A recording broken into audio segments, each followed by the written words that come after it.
오늘 영상은 설계사인 저에게 독이 될 수도 있는 내용입니다.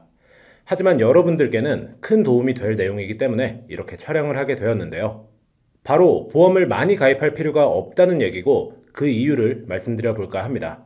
주변에서 보험 지금 들어놓지 않으면 나중에 어떡하려고 하냐, 나중에 큰일 난다, 이게 좋으니까 가입해라, 이런 얘기를 한 번쯤은 들어보셨을 텐데 저는 그렇게 생각하지 않는다는 거고요. 그 가장 큰 이유는 국가에 의해 유지되는 공적보험과 민간보험사에서 운영하는 실비보험, 이 두 보험의 시너지가 생각보다 엄청나게 강력하기 때문입니다. 이 공적보험이 뭐고 어떤 보장을 받을 수 있는지 쉽고 빠르게 알아보도록 하겠습니다. 많은 분들이 이걸 미리 알았다면 보험료 지출을 엄청나게 줄일 수 있지 않았을까 싶기도 하고, 지금이라도 알아두면 또 앞으로의 보험료 지출을 줄일 수 있는 계기가 될 거라고 생각합니다. 사실 부끄럽지만 설계사인 저도 이런 공적 제도에 대해 많이 알게 된 이후에는 기존 보험들 몇 개를 정리하기도 했고 후회를 하기도 했거든요. 이 내용에 대해서 바로 하나씩 살펴보도록 하겠습니다. 사실 보험이 필요 없다, 필요하다, 이 기준은 개인마다 생각이 다를 수 있습니다. 본인이나 주변 사람들 중 병원비가 크게 나와서 이 비용을 감당하느라 정말 고생하셨거나 가입한 보험으로 큰 도움을 받으셨던 분들은 당연하게도 보험은 필수라고 생각을 하실 거고요. 보험을 이것저것 많이 가입했어도 크게 혜택을 받아본 적이 없는 분들, 혹은 너무 건강해서 병원 한 번 안 가신 분들, 이런 분들은 보험이 있어도 그만, 없어도 그만이라고 말씀하실 겁니다. 다만 제가 현직에 종사하면서 느낀 점은 이런 것들과는 별개로 보험을 잘 아는 분들일수록 본인의 상황에 맞게 설정해서 보험료를 잘 내고 계셨고요. 반대로 잘 모르는 분들일수록 이것저것 가입해서 과도한 보험료로 힘들어하고 계셨습니다. 큰 부담을 느끼면서도 없으면 안 될 것 같으니까 꾸역꾸역 내고 계시는 거고, 심지어는 보험료 때문에 대출까지 받아봤다는 분도 계셨습니다. 하지만 여러분들이 꼭 아셔야 할 게, 대한민국에 살고 있는 국민이라면 대부분이 국민건강보험이라는 혜택을 받고 있습니다. 이 건강보험이 있다는 걸 고려하고 있지 않다 보니까 많은 분들이 입원비보험, 간병비보험, 치매보험, 암보험, 종합보험 등 필요해 보이는 보험들을 다 준비하려고 하시는데요. 흔히 병원에 가면 당연히 건보 적용을 받는 거라고 생각하시겠지만 병원비의 급여 항목들이 공제되는 것 외에도 여러분들이 모르는 여러 가지 혜택이 있습니다. 간혹 국민건강보험과 실비보험을 헷갈려 하시는 분들이 있는데요. 우선 두 보험의 차이를 말씀드리면, 국민건강보험은 국가에 의해 유지되는 공적보험이기 때문에 대한민국 사람이라면 평생 의무적으로 가입을 해야 합니다. 반면 실비보험은 건강보험의 약점인 비급여 부분을 보완하기 위해 민간회사가 판매하는 민영보험이라고 할 수 있는데요. 따라서 개인이 자발적으로 가입을 하거나 회사의 단체 실비로서 자체적으로 가입이 되어 있습니다. 그리고 이 두 보험은 보장면에서 차이점이 존재합니다. 국민건강보험은 보장에 있어서 한도 제한이 없는 대신 비급여를 보장하지 않는다는 단점이 있고요. 실비보험은 가입한 시기에 따라 한도가 정해져 있지만 급여와 비급여 모두를 보장받을 수 있는 장점이 있습니다. 그래서 이 두 보험은 서로의 장단점을 보완해주는 역할을 하기 때문에 아무리 보험이 필요 없다고 생각하시는 분들께도 실비보험 하나 정도는 가입하시는 것을 권장드리는데요. 여기다가 종합보험에 암, 뇌, 심장 같은 3대 진단비도 같이 있으면 정말 좋겠으나 국민건강보험에서 의료비를 지원해주는 혜택들이 있기 때문에 과하게, 무리하게 준비할 필요는 전혀 없다는 겁니다. 국민건강보험에서 지원해주는 대표적인 혜택들은 크게 세 가지 정도로 정리를 할 수 있겠는데요. 먼저 첫 번째, 본인 부담 상한제가 있습니다. 과도한 의료비로 인한 경제적 부담을 줄일 수 있는 제도인데요. 환자가 실질적으로 납입한 본인 부담액 수준이 본인이 해당하는 소득 분위 기준 금액을 넘어가면 초과한 비용들을 모두 돌려주는 제도입니다. 쉽게 말해서 소득 수준에 따라 일정 금액은 정해져 있고 그 기준보다 더 많은 금액이 나왔을 경우 나라에서 그 초과된 금액을 부담해 준다는 것인데요. 표를 보시면 이렇게 소득에 따라 10분위로 나눠서 본인이 내야 하는 상한 기준액이 정해져 있습니다. 예를 들어 2025년 기준으로 1분위에 해당하시는 분들이 지난해 건강보험 급여 항목으로 부담한 치료비가 1,000만 원이었다 라고 한다면 소득 1분위에 해당하는 자기부담금 상한선이 89만 원이기 때문에 급여 항목으로 1,000만 원이 나왔다고 하더라도 내가 내야 하는 비용은 1년에 딱 89만 원까지라는 소리입니다. 여기서 말하는 급여 항목이라는 것은 국민건강보험이 적용되는 항목을 말하는데요. 대한민국 국민이라면 대부분 직장가입자 또는 지역가입자 이렇게 둘 중 하나로 가입되어 있습니다.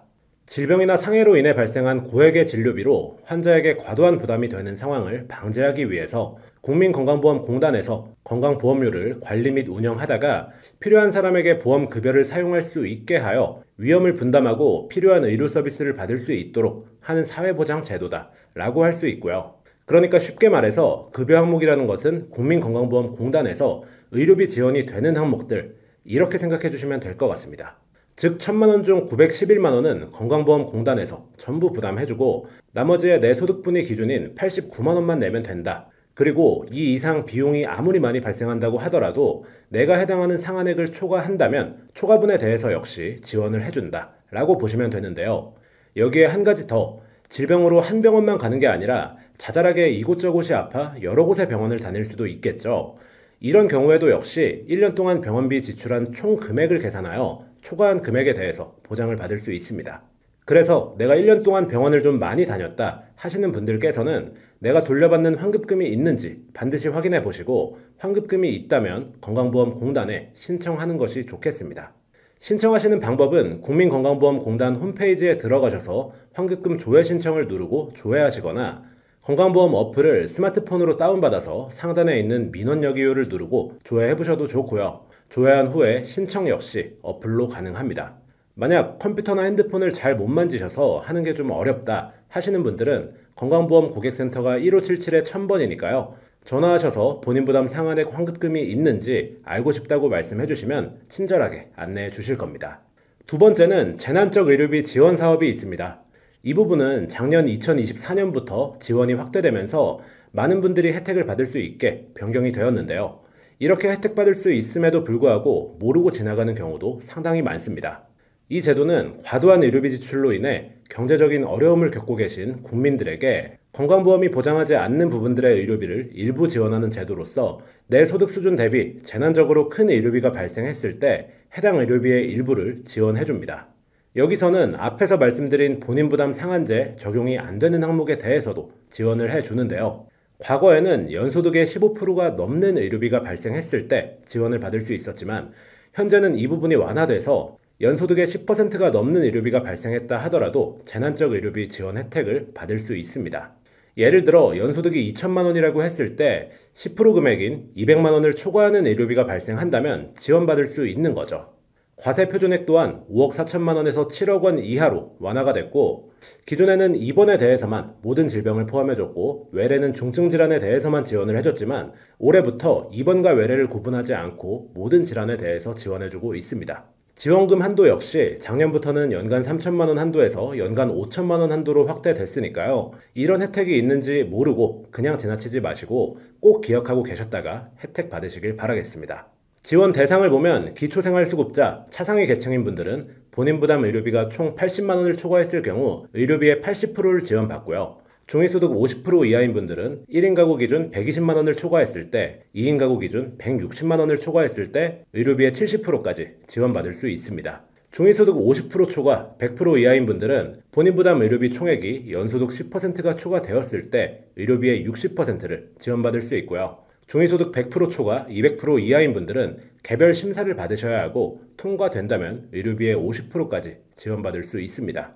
단 재난적 의료비 사업은 비급여 의료비까지 모두 지원을 해주지만 민간 실손보험이나 국가 지자체 지원금을 수령했을 경우 수령 금액을 제외한 금액에서 지원 비용을 계산해서 지원하는 거고 이미 중복으로 받으셨다면 그 부분만큼 환수가 되기 때문에 이 점은 꼭 유의해 주셔야 합니다. 최종 진료일 다음으로 180일 이내에 신청을 해주셔야 하고요. 신청 방법은 환자 또는 대리인이 해당 서류들을 준비하셔서 국민건강보험공단의 지사에 방문하셔 신청하시면 됩니다. 무작정 방문해서 신청하려고 하시면 2번, 3번 방문해야 하는 번거로움이 생길 수 있으니까 꼭 방문 전에 미리 1577-1000번으로 전화하셔서 필요한 서류가 무엇인지 안내를 받고 방문하시는 게 좋겠습니다. 세 번째는 본인 일부 부담금 산정 특례 제도인데요. 본인 부담금이 높은 암이나 뇌혈관, 심장질환, 중증, 희귀질환 등에 대해서 본인 부담률을 경감해주는 제도입니다. 이런 큰 질병들이 발생했을 때 급여에 해당하는 병원비의 90%, 95%를 지원해 주는데요.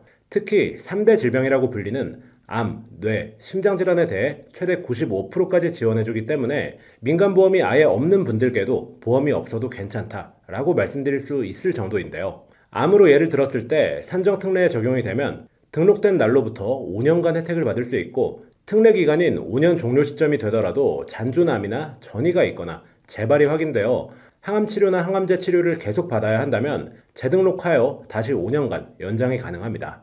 단, 이러한 치료들은 비급여가 아닌 급여 항목에 대해서만 적용이 되고요. 만약 비급여 치료를 받게 된다면 특례가 적용되지 않아 내가 모두 부담해야 합니다. 그래서 비급여 치료를 하더라도 보장받을 수 있는 민간보험을 따로 준비하시는 이유가 되겠고요. 산정특례 제도는 민간보험으로 보장을 받더라도 환수가 되지 않고 중복으로 받는 것이 가능합니다. 사실 산정특례 제도가 비급여도 포함해준다면 민간보험을 준비할 필요성이 전혀 없을 텐데요. 비급여까지 포함한다는 것은 현실적으로 힘들고 이런 부분들이 부재되어 있기 때문에 서로를 상호 보완해준다라고 볼 수가 있겠습니다. 본 광고는 광고심의 기준을 준수하였으며 유효기간은 10일로부터 1년입니다. 오늘 내용을 정리해보면 국민건강보험으로 적용받을 수 있는 의료비 혜택 3가지를 말씀드렸는데 첫 번째, 본인 부담 상한제가 있어서 내 소득분이 기준을 초과하는 의료비가 발생하더라도 공단에서 부담을 해주고 초과한 금액이 있을 경우 신청하면 환급을 받을 수도 있다. 두 번째, 재난적 의료비 지원제도. 비급여 항목에 대해 내 소득 수준 대비 재난 수준으로 큰 의료비가 발생했을 경우 의료비의 50% 이상을 지원해주기 때문에 의료비 부담을 크게 덜 수 있다. 세 번째, 산정특례 제도가 있기 때문에 암, 뇌, 심장질환 같은 중증질환에 걸리더라도 나라에서 병원비의 90% 이상을 지원해주고 있다. 즉 이런 제도가 있기 때문에 민간보험이 있으면 좋겠으나 전혀 없다고 하더라도 의료비로 인해서 내 인생이 크게 힘들어질 일은 많지 않다. 민간보험을 과하게 가입하진 않으셔도 된다. 라고 정리할 수 있겠습니다. 오늘 내용에 대해 모르시는 분들이 생각보다 정말 많거든요.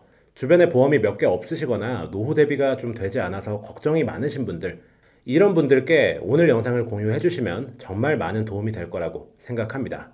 영상이 도움이 되셨다면 구독과 좋아요 한 번씩 부탁드리겠고요.